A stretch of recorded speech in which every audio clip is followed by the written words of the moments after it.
सरकारी कर्मचारियों को 1 साल का एरियर, महंगाई भत्ते में बढ़ोतरी का ऐलान। अभी अभी की बड़ी खबर।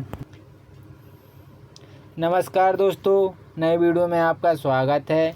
तो देश में आम चुनाव के लिए लगी आचार संहिता खत्म होने के बाद सभी राज्य की सरकारें एक्शन मोड पर काम कर रही हैं। हर रोज़ विभिन्न मुद्दों को लेकर कई बड़े फैसले लिए जा रहे हैं। इस बीच अब सिक्किम की सरकार ने सरकारी कर्मचारी के लिए बड़ा फैसला लिया है।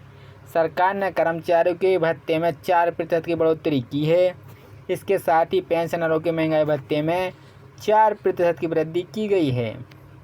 महंगाई भत्ते में बढ़ोतरी का हुआ ऐलान। सरकारी कर्मचारियों को मिलेगा 1 साल का एरियर। दरअसल सिक्किम में हाल ही में विधानसभा चुनाव संपन्न हुआ है। इस राज्य में सिक्किम क्रांतिकारी मोर्चा (XKM) के अध्यक्ष प्रेमसेन तामांग लगातार दूसरी बार मुख्यमंत्री बने हैं। उसके 10 जून को शपथ लेने के बाद सिक्किम सरकार ने अपने कर्मचारी पेंशनरों के महंगाई भत्ते में 4% की बढ़ोतरी के प्रस्ताव को मंजूरी दे दी है। यह बढ़ोतरी 1 जुलाई 2023 से लागू होगी।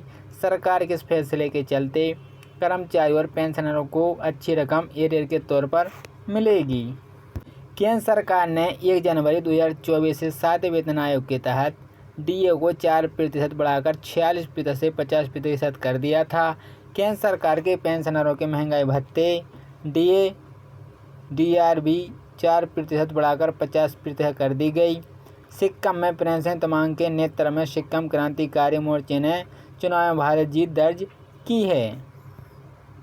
लोकसभा चुनाव के बाद केंद्र सरकार ने कर्मचारियों और पेंशनरों के लिए गुड न्यूज़ जारी की है। केंद्र सरकार ने एक बार फिर महंगाई भत्ता पर फैसला किया है। गौरतलब है कि साल मार्च के में ही केंद्र सरकार ने कर्मचारियों को महंगाई भत्ता बढ़ाकर 50% कर दिया है। यह बढ़ोतरी जनवरी 2024 से माना गया था।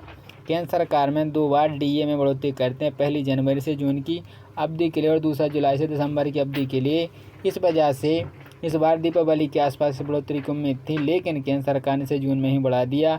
इस साल बढ़ोतरी में देश भर के लाखों केंद्रीय कर्मचारियों को महंगाई कर्मचारी पेंशनों को कई मोर्चों पर राहत मिली है। हालांकि इस भी प्रयास लगाया जा रहा है कि केंद्र सरकार महंगाई भत्ता ने डीए को मूल वेतन मिल सकते हैं, क्योंकि 2004 में 5वें वेतन आयोग के कार्य के दौरान भी ऐसा ही हुआ था। इस वजह से इस बार भी ऐसा होने की संभावना जताई जा रही है। कि हालांकि इसके बाद 6ठे वेतन आयोग से भी किया गया कि सिफारिशें किसी अधिकार से नहीं की गई थीं।